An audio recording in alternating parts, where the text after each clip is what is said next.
கலாக்ஷேத்ராவில் இன்னொரு பாலியல் புகார் மீண்டும் புயலை கிளப்பியிருக்கிறது. முன்னாள் மாணவிகள் அளித்த புகாரில் ஆசிரியர் ஒருவரை போலீசார் கைது செய்திருப்பது பரபரப்பை ஏற்படுத்தியிருக்கிறது. மத்திய அரசின் கலாச்சாரத்துறையின் கீழ் செயல்பட்டு வரும் கலாக்ஷேத்ரா நிறுவனம் சென்னை திருவான்மையூரில் ருக்மணி தேவி கவின்கலை கல்லூரியை நடத்தி வருகிறது. இந்த கல்லூரியில் ஏராளமான மாணவிகள் பயின்று தேர்ச்சி பெற்றுள்ளனர்.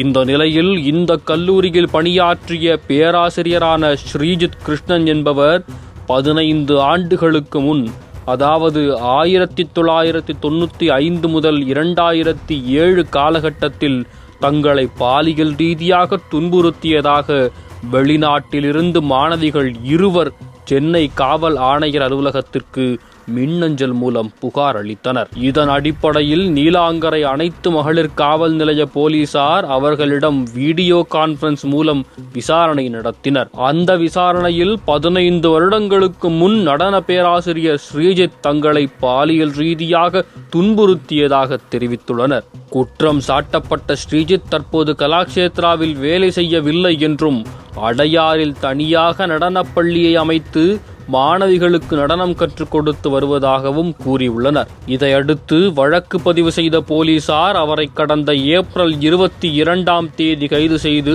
நீதிமன்ற காவலில் வைத்து தீவிர விசாரணை மேற்கொண்டு வருகின்றனர். இதேபோல் கடந்த ஆண்டும் கலாக்ஷேத்ராவில் படித்த முன்னாள் மாணவிகளுக்கு பாலியல் தொல்லை கொடுத்ததாக ஹரிபத்மன், சஞ்சித்லால், சாய் கிருஷ்ணன், ஸ்ரீநாத் ஆகிய 4 பேராசிரியர்கள் மீது குற்றச்சாட்டுகள் எழுந்தன. இதையடுத்து மாணவிகளின் பல்வேறு கட்ட போராட்டங்களுக்கு பிறகு கலாக்ஷேத்ராவின் முன்னாள் பேராசிரியரான ஹரிபத்மன் கைது செய்யப்பட்டார். தற்போது மீண்டும் ஒரு முன்னாள் பேராசிரியரான ஸ்ரீஜித் கிருஷ்ணா மாணவிகள் அளித்த புகாரின் பேரில் கைது செய்யப்பட்டுள்ளது பெரும் பரபரப்பை ஏற்படுத்தியிருக்கிறது.